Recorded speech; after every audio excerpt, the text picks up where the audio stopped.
Ralph was not a mouse to give up easily. He considered his problem a moment before he rolled the motorcycle over to the wall of the wastebasket.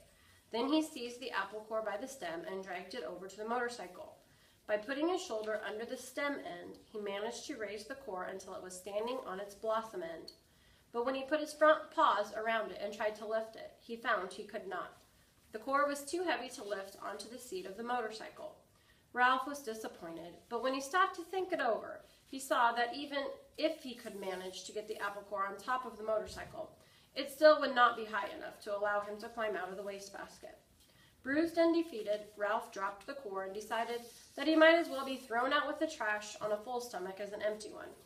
He took a bite of the apple and felt a little better. It was the best food he had eaten for several days, juicy and full of flavor and much better than the damp Zwieback crumbs the last guest had left behind.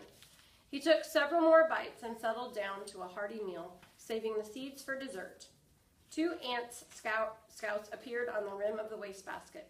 "Go away," said Ralph crossly, because he did not like to eat food crawling with ants, and because it embarrassed him to be seen in such a predicament. The ants left as silently as they had come. When Ralph had eaten his fill of the apple, he curled up beside the core. He only hoped that someone might happen to drop a Kleenex over him.